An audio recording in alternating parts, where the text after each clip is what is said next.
Hello again, my name's Jude Pullen and I'm a creative technologist working with the Design and Technology Association to explore new learning contexts for D&T in schools. Having been an undergraduate, there is often a catch-22 in getting experience. You'll struggle to get internships unless you already have experience. But how do you get experience in the first place? Granted, at the younger ages of Key Stage 3 and GCSE, you were never really expected to get real-life clients. But what if this was disrupted? The irony is, the first client could be right in front of them. Teachers could be their first design client. The task is for D&T students to seek out a school lesson that needs a demo rig. Schools are often short for budget for resources, and this is also an interesting way for D&T to be of service to other lessons and make the point that most school demos were indeed designed by a designer working with educators and kids to inspire kids.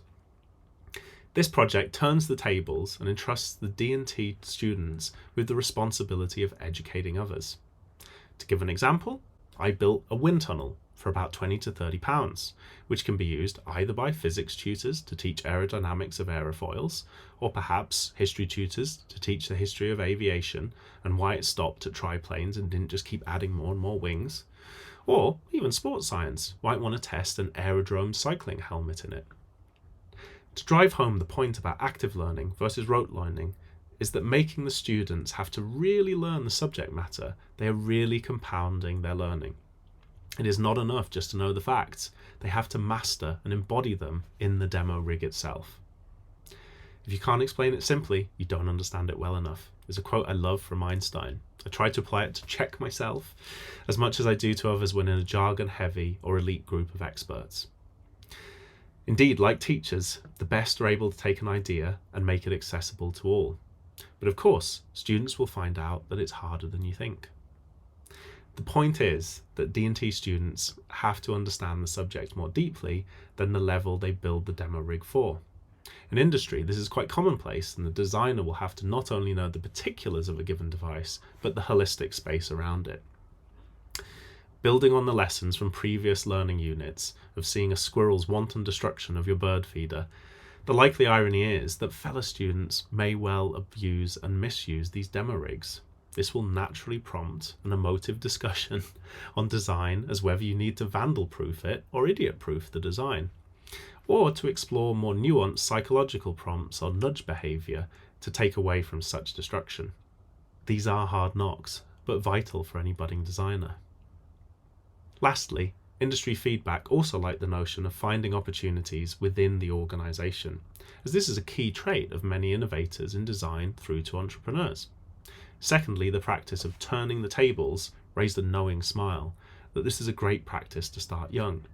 The very act of seeing things from the other's perspective will be cohesive to the school, but also a life skill that can be applied to studies, work, and of course life in general, and indeed the next project on inclusive design. Again, this reasserts the uniqueness of design's contribution in education. How many other subjects would encourage the students to become the teacher and see their peers in a different light? So thanks for watching. Please take a look at the guide below and do leave comments and questions, as we're really excited to hear back from you. Thought it might just be nice to show a little bit of the overview of the build process, and this was basically just using cheap PVCU pipes and of course some cardboard to basically make a shroud around a standard desktop fan, and this would allow the flow of the fan to basically be straightened through the pipes, creating the wind tunnel effect.